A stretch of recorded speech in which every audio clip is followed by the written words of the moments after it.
வணக்கம். இன்று நாம் ரோமன் படையின் ரகசியங்களைப் பற்றி பார்க்கலாம். பழமையான உலக வரலாற்றில் மிகவும் சக்தி வாய்ந்த மற்றும் ஒழுக்கமான படைகளில் ஒன்றாக கருதப்படுவதுதான் ரோம் படை.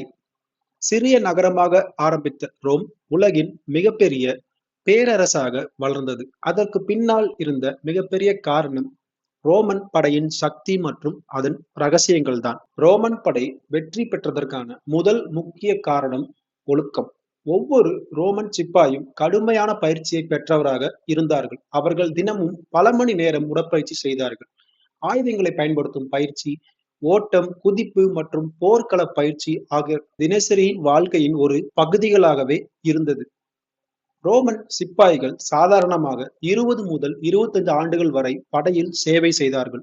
அந்த காலத்தில் அவர்கள் மிகவும் கட்டுப்பாடுடன் வாழ வேண்டிய அவசியம் இருந்தது. படையில் ஒழுக்கத்தை மீறினால் கடுமையான தண்டனைகளும் வழங்கப்பட்டன.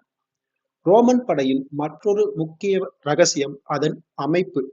ஒரு பெரிய படையை அவர்கள் சிறு பிரிவுகளாக பிரித்தனர். இதனால் போர்க்களத்தில் கட்டுப்பாடு மற்றும் ஒருங்கிணைப்பு மிகவும் எளிதாக இருந்தது. ஒரு ரோமன் படை பொதுவாக லெஜியன் என்று அழைக்கப்பட்டது. ஒரு லெஜியனில் சுமார் 5000 சிப்பாய்கள் இருந்தனர். அந்த லெஜியன்கள் மீண்டும் சிறிய பிரிவுகளாக பிரிக்கப்பட்டது. இந்த அமைப்பு போரில் வேகமாக செயல்பட உதவியது. எதிரிகளை குழப்பமடையவும் எதிரிகளின் தந்திரங்களை செயலிழக்கவும் இந்த சிறு சிறு அமைப்புகளை பயன்படுத்தினார்கள். ரோமன் சிப்பாய்கள் ஆயுதங்களும் மிகவும் சிறப்பானவை. அவர்கள் பயன்படுத்திய முக்கிய ஆயுதங்களில் ஒன்று கிளாடியஸ் என்ற குறுகிய வாள். இந்த வாள் நெருக்கமான போரில் பயங்கரமாக உதவியாக இருந்தது. அத்துடன் அவர்கள் பிலம் என்ற ஈட்டியையும் பயன்படுத்தினர். போரின் ஆரம்பத்தில் இந்த ஈட்டியை எதிரிகள் மீது எறிவார்கள். இதனால் எதிரிகளின் கவசம் உடைந்து அவர்கள் குழப்பமடைவார்கள். அந்த நேரத்தில் அவர்களை எளிதாக வீழ்த்து விடலாம் அல்லவா? அதற்காக ரோமன் சிப்பாய்கள் பயன்படுத்திய கேடயம் ஸ்கூட்டம் என்று அழைக்கப்படுகிறது. இது பெரிய மற்றும் வலுவான கேடயம். இந்த கேடயம் சிப்பாய்களை பாதுகாக்க மட்டுமல்லாமல் ஒரு சுவர் போல பயன்படுத்தப்பட்டது. ரோமன் படையின் மிகவும் பிரபலமான போர் தந்திரங்களில் ஒன்று டெஸ்டுடோ அல்லது ஆமை அமைப்பு.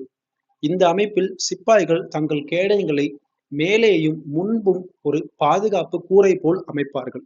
இதனால் எதிரிகள் எறியும் அம்புகள் அல்லது கற்கள் அவர்களை தாக்க முடியாது. ரோமன் படையின் இன்னொரு பெரிய பலம் அதன் பொறியியல் திறன். அவர்கள் மிகவும் வேகமாக சாலைகள் கட்ட முடிந்தது. இந்த சாலைகள் மூலம் மிக வேகமாக ஒரு இடத்திலிருந்து மற்றொரு இடத்திற்கு அவர்களால் இடம்பெயர்ந்து செல்ல முடிந்தது. ரோமன் படை சென்ற இடங்களில் கோட்டைகள் மற்றும் முகாம்கள் கட்டப்பட்டது. இந்த முகாம்கள் மிகவும் திட்டமிடப்பட்ட அமைப்பில் இருந்தது. சிப்பாய்கள் பாதுகாப்பாக ஓய்வெடுக்கவும் அடுத்த போருக்கு தயாராகவும் இந்த முகாம்கள் மிகவும் உதவி புரிந்தன. ரோமன் படையின் வெற்றிக்கு காரணமாக மற்றொரு விஷயம் அதன் தலைவர்கள்தான். ரோமன் தளபதிகள் மிகவும் திறமையானவர்கள். அவர்கள் போர்க்களத்தில் சூழ்நிலையை பார்த்து உடனடியாக சிந்தித்து முடிவெடுக்கக்கூடிய திறன் உள்ளவர்கள். அத்தகைய புகழ்பெற்ற தளபதிகளுள் ஒருவர் ஜூலியஸ் சீசர். அவரின் வாழ்க்கை வரலாற்றை நேற்று நாம் விரிவாக பார்த்தோம். அவர் தனது படையுடன் சில வெற்றிகளை கண்டார். அவரின் வெற்றி உலக பெரும் வெற்றிகளில் ஒன்றாகும். ரோமன் படை வெறும் போருக்கானது மட்டுமல்ல, அவர்கள் கட்டுமானம், பாதுகாப்பு மற்றும் நிர்வாகம் ஆகியவற்றிலும் முக்கிய பங்கு வகித்தனர். இதனால் ரோமன் பேரரசு பல நூற்றாண்டுகள் வரை நிலைத்தது.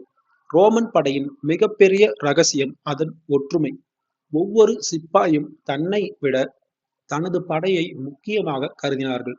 இந்த ஒற்றுமைதான் அவர்கள் உலகின் மிகவும் சக்தி வாய்ந்த படையாக மாற்றியது.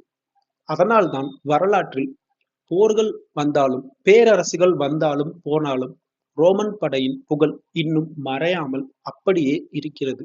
அந்த புகழுக்கு சொந்தக்காரர் ஜூலியஸ் சீசர் மட்டுமே. வளர்க தமிழ், வாழ்க தமிழ். நன்றி.